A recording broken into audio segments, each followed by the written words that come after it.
A las 6:47 de la mañana del 12 de marzo de 1944, el cabo James Dalton, a quien todos llamaban Jimmy, estaba agachado en una zanja embarrada en las afueras de Cassino, Italia, observando cómo un vehículo blindado de reconocimiento alemán rodaba hacia su posición a 24 kilómetros por hora a través de la niebla matutina que cubría el valle como algodón húmedo.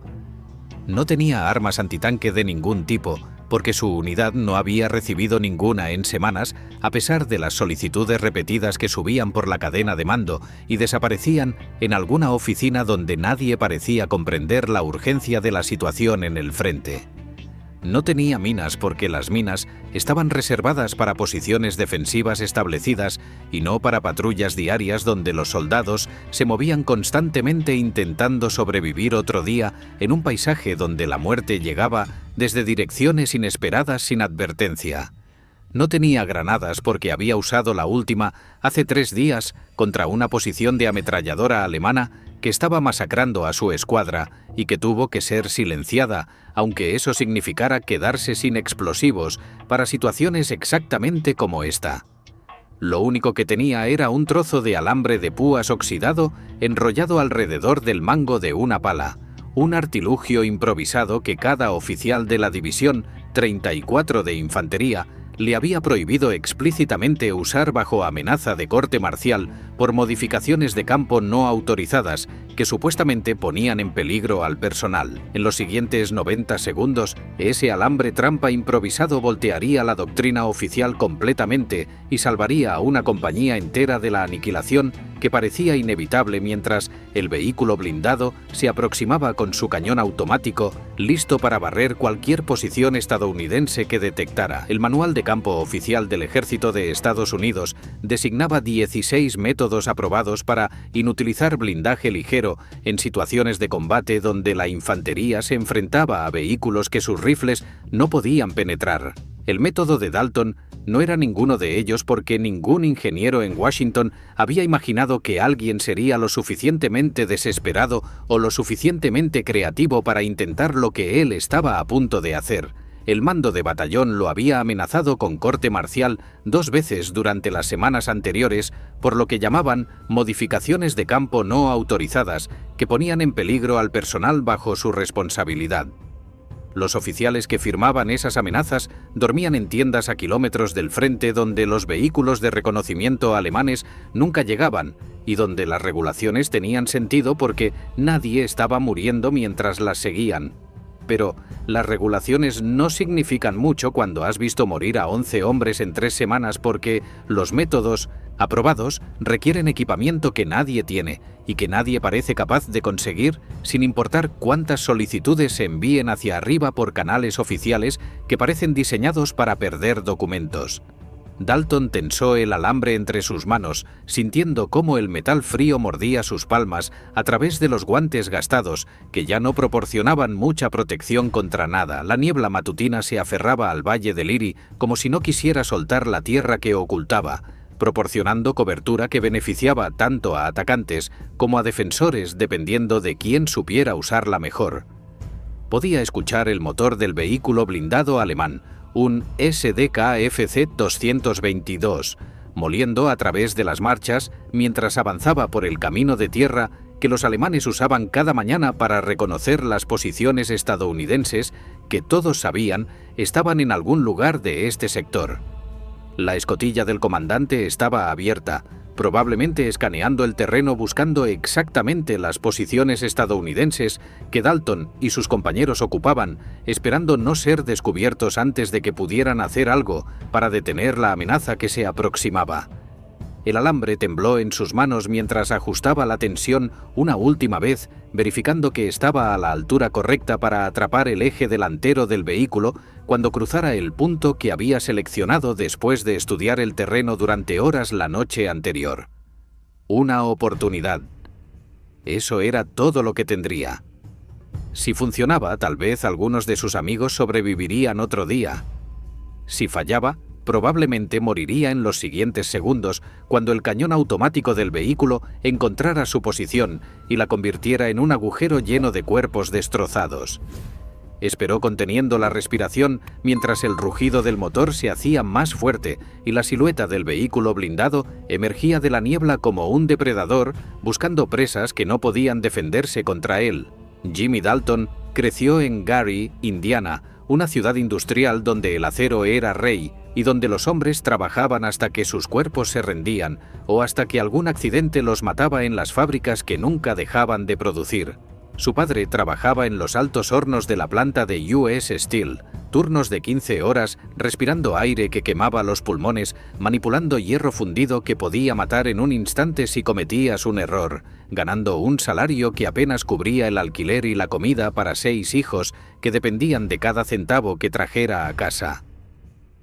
Jimmy era el hijo del medio, el que pasaba las tardes en los patios de maniobras ferroviarias en lugar de ir a la escuela, porque la escuela no enseñaba nada que lo ayudara a sobrevivir en un mundo donde el trabajo manual era el único futuro disponible para chicos como él. Aprendió qué vagones de tren transportaban, qué mercancías, observando a los trabajadores veteranos que conocían cada detalle del sistema ferroviario que movía materias primas hacia las fábricas y productos terminados hacia los mercados. Aprendió qué acoplamientos fallaban más frecuentemente estudiando los accidentes que ocurrían regularmente cuando el equipamiento viejo se rompía bajo las tensiones que nadie se molestaba en calcular. Aprendió a improvisar reparaciones temporales con cualquier chatarra que pudiera encontrar, porque la compañía ferroviaria no iba a comprar equipamiento nuevo mientras el viejo todavía funcionara, aunque funcionara mal, y aunque pusiera en peligro a los trabajadores que dependían de él. A los 17 años estaba trabajando como aprendiz de guardagujas, el empleado responsable de operar los cambios de vía que dirigían los trenes hacia las rutas correctas y que causaban descarrilamientos catastróficos cuando fallaban en el momento equivocado. El trabajo le enseñó a pensar en sistemas, a ver cómo un fallo en un componente se propagaba en cascada hacia otros componentes hasta que todo el sistema colapsaba de maneras que nadie había anticipado cuando ignoraron las señales de advertencia que deberían haber sido obvias. Un pasador de acoplamiento suelto podía descarrilar 6 vagones si nadie lo detectaba antes de que el tren ganara velocidad. Un cable desgastado podía romperse y matar a un guardafrenos si nadie lo reemplazaba cuando todavía había tiempo para hacerlo de manera segura. Aprendes a detectar problemas antes de que se conviertan en desastres si quieres sobrevivir en un ambiente donde los desastres ocurren regularmente y donde los muertos son reemplazados por nuevos trabajadores que aprenderán las mismas lecciones o morirán sin aprenderlas.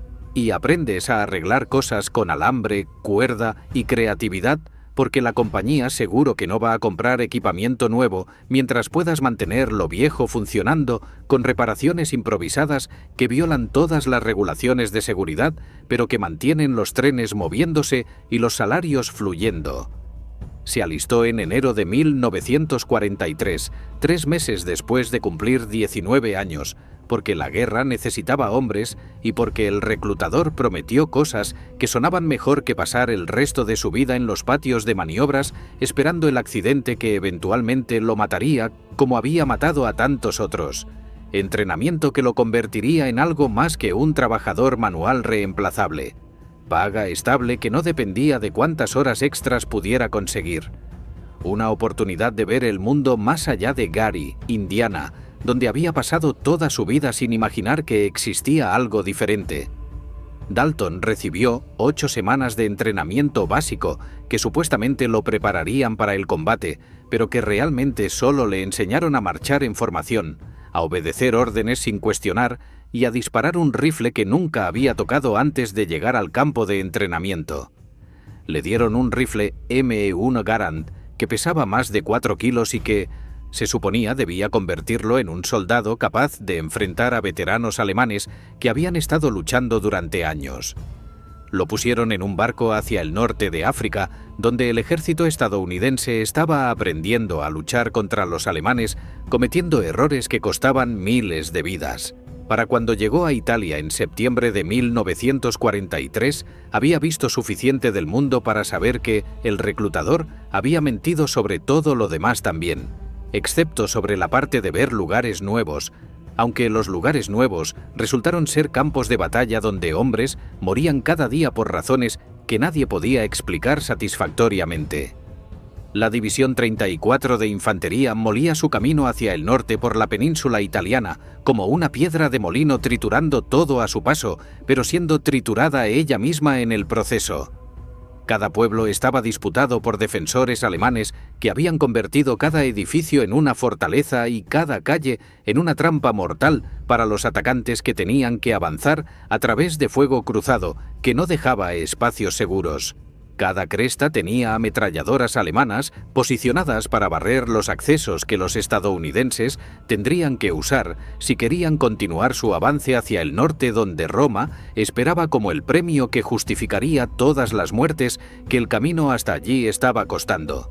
Cada cruce de río costaba vidas porque los alemanes sabían exactamente dónde intentarían cruzar los estadounidenses y tenían sus armas apuntadas hacia esos puntos desde antes de que el primer soldado estadounidense llegara al agua. Pero lo que mataba más estadounidenses que el fuego enemigo directo era el reconocimiento alemán. Vehículos blindados, ligeros y semiorugas que sondeaban las posiciones estadounidenses al amanecer y al atardecer, reportando por radio cualquier concentración de tropas que encontraran para que la artillería alemana pudiera destruirla horas después, cuando los soldados todavía estuvieran en las mismas posiciones que habían sido identificadas. El SDKFC 222 era el favorito de la Wehrmacht para este tipo de misiones de reconocimiento que costaban tan pocas vidas alemanas y tantas vidas estadounidenses. 4 ruedas que le permitían navegar terrenos que los vehículos de orugas no podían usar. Techo abierto que daba al comandante visibilidad en todas direcciones para detectar amenazas antes de que pudieran materializarse. Armado con un cañón automático de 20 milímetros que podía destrozar posiciones de infantería en segundos y con una ametralladora MG-34 que proporcionaba fuego de supresión mientras el cañón principal recargaba. Lo suficientemente rápido para escapar antes de que nadie pudiera organizar una respuesta efectiva. Lo suficientemente blindado para ignorar el fuego de rifles que era todo lo que la mayoría de la infantería estadounidense tenía disponible. Lo suficientemente ligero para usar caminos de montaña que los tanques pesados Tigers y Panthers no podían transitar, lo que significaba que podía aparecer en lugares donde los estadounidenses no esperaban blindaje de ningún tipo porque asumían que el terreno los protegería de vehículos que resultaron ser mucho más versátiles de lo que nadie había anticipado.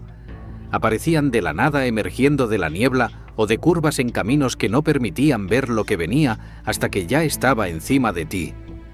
Barrían una posición con fuego de cañón matando a quien no hubiera encontrado cobertura lo suficientemente sólida para detener proyectiles de 20 milímetros.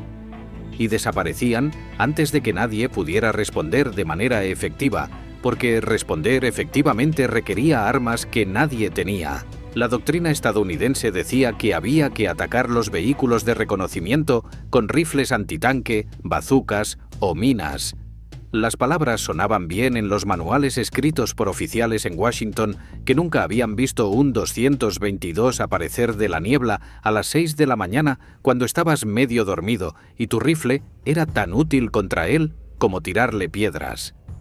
El problema era simple y devastador en sus implicaciones para los hombres que tenían que enfrentar estos vehículos día tras día sin medios para detenerlos. Nadie tenía el equipamiento que la doctrina requería. La División 34 tenía 9 bazucas para toda la división, más de 14.000 hombres que supuestamente debían compartir 9 armas antitanque que nunca estaban donde se necesitaban cuando se necesitaban, porque era físicamente imposible cubrir un frente de kilómetros con 9 armas.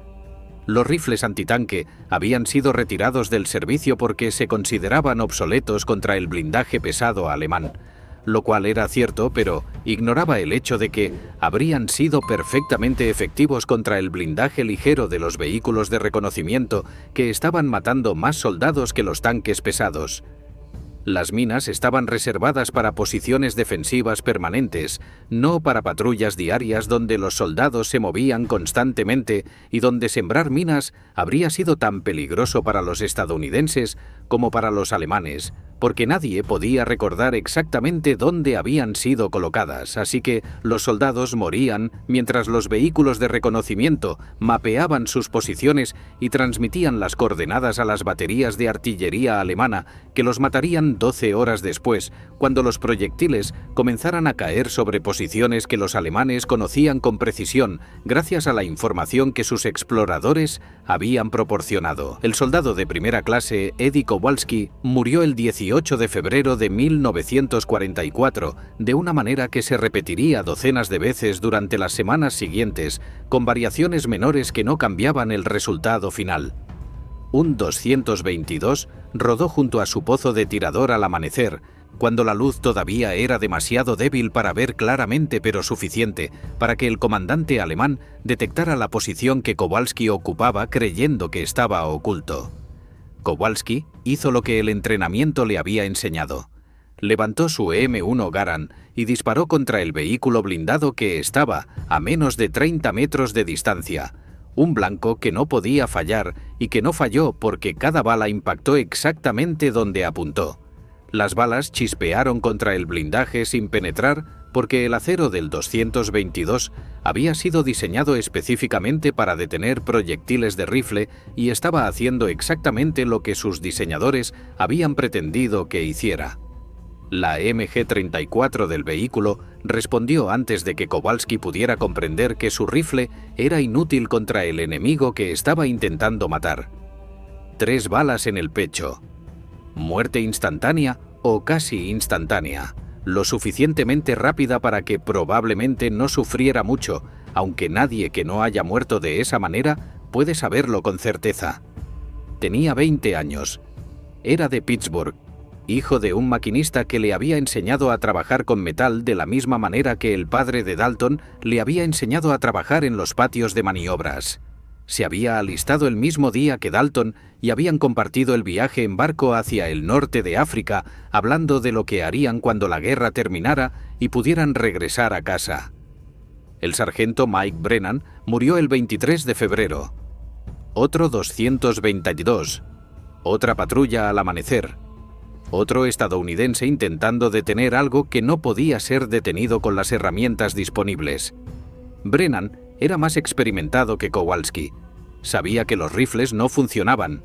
Intentó alcanzar el vehículo con una granada desde 30 metros de distancia, una distancia que excedía lo que la mayoría de los hombres podían lanzar con precisión, pero que Brennan creía poder cubrir porque había practicado lanzamientos durante semanas preparándose para exactamente esta situación. Falló por menos de 1 metro, lo suficientemente cerca para que los fragmentos rayaran el blindaje, pero no lo suficientemente cerca para causar daño real. El cañón automático lo encontró antes de que pudiera intentar otro lanzamiento. 24 años. Brooklyn. 4 hermanas que recibirían la noticia a través de un telegrama que llegaría el 2 de marzo.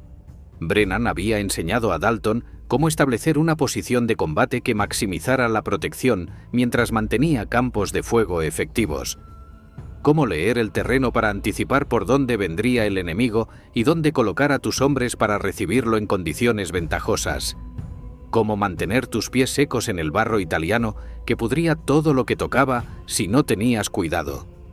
El cabo Luis Vargas murió el 4 de marzo siguiendo exactamente el mismo patrón que ya había matado a tantos otros. Los 222 se estaban volviendo más audaces a medida que descubrían que los estadounidenses no tenían manera de detenerlos. Este condujo directamente a través de la posición de la compañía al atardecer, cuando la luz menguante hacía difícil ver claramente, pero no tan difícil como para proporcionar ocultamiento real.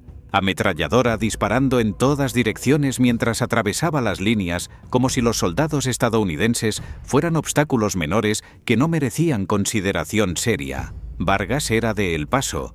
Hablaba mejor español que inglés porque había crecido en una comunidad donde el español era el idioma de la vida diaria y el inglés era algo que usabas cuando tenías que tratar con autoridades que no se molestaban en aprender el idioma de la gente a la que supuestamente servían. Siempre compartía sus cigarrillos incluso cuando solo le quedaban 3, y sabía que no conseguiría más hasta que llegara el siguiente suministro, que podía tardar días o semanas dependiendo de factores que nadie en el frente controlaba. El cañón automático lo alcanzó mientras corría buscando cobertura que no existía, porque el vehículo se movía más rápido de lo que él podía correr y disparaba mientras se movía con una precisión que hacía parecer que el artillero podía ver exactamente dónde estaría su blanco en el siguiente segundo.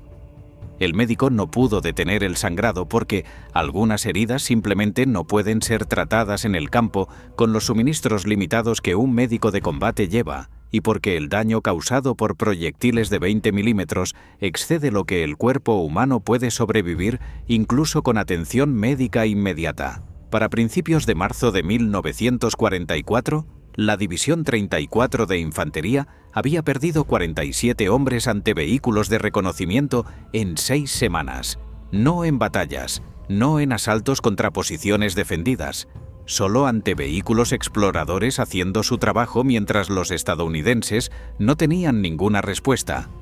Dalton observó cada pérdida con la atención de alguien que sabía que podía ser el siguiente si no encontraba alguna solución al problema que estaba matando a sus amigos uno por uno con regularidad predecible. Conocía a Kowalski personalmente desde el entrenamiento básico. Conocía a Brennan como el sargento que lo había convertido de un recluta inútil en algo que se aproximaba a un soldado competente. Vargas había estado en su escuadra compartiendo las mismas posiciones, los mismos peligros, la misma comida cuando había comida.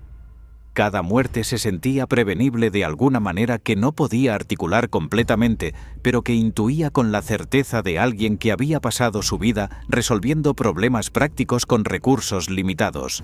Cada muerte lo hacía más enojado con un sistema que enviaba hombres a morir mientras negaba el equipamiento que habría salvado sus vidas y mientras prohibía las improvisaciones que podrían haber funcionado si alguien hubiera tenido el valor de intentarlas. La respuesta oficial del batallón al problema fue exactamente lo que cualquiera que conociera cómo funcionaban las burocracias militares habría predicho: mantener postura defensiva, conservar activos antitanque para situaciones donde fueran absolutamente necesarios, lo cual aparentemente no incluía situaciones donde soldados morían diariamente porque no tenían activos antitanque disponibles. Esperar reabastecimiento que llegaría eventualmente, aunque nadie podía decir exactamente cuándo, porque las líneas de suministro estaban sobrecargadas y porque las bazucas que necesitaban estaban siendo enviadas a unidades que supuestamente las necesitaban más urgentemente. El capitán Morrison convocó una reunión después de que Vargas muriera. 20 soldados exhaustos en un granero que olía a pólvora y lana mojada, escuchando a un oficial que acababa de llegar del cuartel general de división esa misma mañana y cuyo uniforme estaba más limpio que cualquier cosa que ellos hubieran vestido en semanas. El mando superior es consciente del problema de reconocimiento, dijo Morrison con el tono de alguien leyendo un guión preparado por alguien más. Se esperan nuevos envíos de bazucas dentro del mes. Hasta entonces, mantengan la disciplina y sigan los protocolos de combate. Dalton estaba de pie en la parte de atrás de la reunión, donde los cabos se colocaban cuando los oficiales hablaban. Había estado pensando en el problema durante semanas, aplicando la misma mentalidad que había desarrollado en los patios de maniobras donde nunca conseguías equipamiento nuevo y tenías que improvisar con lo que tuvieras disponible. Los vehículos de reconocimiento siempre usaban los mismos caminos porque los otros caminos no podían soportar el peso de vehículos blindados. Se movían rápido pero de manera predecible, siguiendo rutas que podían ser anticipadas por cualquiera que se molestara en observar sus patrones durante unos días. Y tenían una vulnerabilidad que nadie estaba explotando porque explotarla requería pensar fuera de los manuales que todos habían memorizado durante el entrenamiento. Sus ruedas. Señor, dijo Dalton, interrumpiendo al capitán, de una manera que los cabos no debían interrumpir a los capitanes, pero que las circunstancias hacían inevitable. ¿Qué pasa si colocamos alambre a través de los caminos, a baja altura, lo suficientemente tenso para atrapar los ejes cuando pasen? Morrison lo miró como si hubiera sugerido usar bolas de papel mojado contra los tanques Tiger. Cabo. El manual de campo es muy claro sobre los obstáculos antivehículo autorizados. Los enredos de alambre son medidas defensivas que requieren posicionamiento específico y apoyo de ingenieros. No son trampas improvisadas que cualquier soldado puede colocar donde le parezca conveniente. Pero, señor, si nosotros, la respuesta es no. No vamos a colocar alambres de trampa aleatorios que podrían herir a nuestros propios hombres cuando se muevan por el área. Los riesgos superan cualquier beneficio potencial. Están despedidos. Dalton no dijo nada más porque discutir con oficiales era una manera segura de conseguir que te asignaran a las peores tareas disponibles sin cambiar nada sobre la situación que estabas intentando mejorar. Pero no olvidó la idea que había propuesto ni aceptó que fuera tan mala como Morrison había sugerido. Los vehículos de reconocimiento siguieron viniendo durante los días siguientes con la regularidad de un horario de trenes que los alemanes parecían seguir con disciplina teutónica. Más hombres siguieron muriendo porque los métodos aprobados requerían equipamiento que no existía y porque los métodos no autorizados estaban prohibidos por oficiales que dormían a kilómetros del peligro. El método no autorizado requería alambre, palas y la disposición de arriesgarse a un corte marcial por salvar vidas que las regulaciones estaban condenando a muerte. La noche del 10 de marzo de 1944, Dalton tomó su decisión después de que otro 222 matara a 2 hombres más esa tarde. Los soldados Chen y Harrison. Chen era operador de radio de San Francisco, un chico tranquilo que siempre estaba ajustando su equipamiento buscando mejor recepción. Harrison era de Oklahoma. Siempre hablaba de la granja de su familia y de cómo iba a mejorarla cuando regresara de la guerra. Ambos muertos porque un vehículo de reconocimiento rodó a través de la posición a las 4 de la tarde y nadie pudo hacer nada para detenerlo excepto disparar balas que rebotaban sin causar daño. Dalton esperó hasta medianoche cuando la mayoría de la compañía estaba dormida o en posiciones de guardia que no incluían vigilar el depósito de suministros donde el alambre estaba almacenado. Agarró un rollo de alambre de púas de aproximadamente 9 metros. Oxidado pero todavía fuerte, el tipo de alambre que nadie extrañaría porque había docenas de rollos idénticos que nadie estaba usando para nada útil. Tomó 2 palas plegables del tipo estándar que cada soldado llevaba como parte de su equipamiento básico y que podían ser usadas como estacas para anclar el alambre en el suelo si las clavabas lo suficientemente profundo. Se movió solo hacia el camino que los alemanes usaban para sus patrullas de reconocimiento, sin permiso de nadie, sin respaldo de nadie, sin testigos que pudieran ser interrogados si algo salía mal y alguien empezaba a hacer preguntas incómodas. La noche de marzo era fría de la manera que las noches italianas de montaña eran frías, con un viento húmedo que penetraba la ropa y entumecía los dedos que necesitabas, ágiles para trabajar con alambre sin cortarte. El barro succionaba sus botas con cada paso, haciendo ruido que parecía demasiado fuerte en el silencio nocturno, aunque probablemente nadie excepto él podía escucharlo. Podía oír artillería retumbando al norte, constante y distante como truenos que nunca cesaban porque la guerra nunca cesaba. El camino estaba vacío, pero eso no significaba que fuera seguro. Las patrullas alemanas también lo usaban, y si lo atrapaban aquí, estaba muerto o capturado sin ninguna posibilidad de escape, porque estaba solo en territorio que nadie controlaba completamente durante las horas de oscuridad. Encontró un punto donde el camino se estrechaba entre 2 robles viejos que proporcionaban anclajes naturales para el alambre. Buena visibilidad desde las líneas estadounidenses para poder observar los resultados. Visibilidad limitada desde el lado alemán hasta que estuvieras justo encima de la trampa. Clavó la primera bala en el suelo en el lado izquierdo del camino, hundiéndola lo suficientemente profundo para que resistiera la tensión del alambre cuando el vehículo lo golpeara. Clavó la segunda bala en el lado derecho, alineándola cuidadosamente para que el alambre quedara a la altura correcta para atrapar el eje delantero del 222. Enrolló el alambre alrededor de los mangos de ambas palas, asegurándolo con nudos que había aprendido trabajando en los patios de maniobras, donde los nudos que fallaban mataban a trabajadores ferroviarios. Tensó el alambre hasta que vibró como la cuerda de un instrumento, lo suficientemente apretado para resistir el impacto inicial, pero con suficiente elasticidad para envolver el eje en lugar de simplemente romperse. Luego cubrió las palas con barro y hojas para que fueran invisibles desde el camino. Verificó la altura del alambre una última vez. Aproximadamente 30 centímetros del suelo, exactamente donde estaría el eje delantero de un vehículo que pasara a velocidad de patrulla. Regresó a las líneas estadounidenses antes del amanecer sin que nadie lo detectara yendo o viniendo.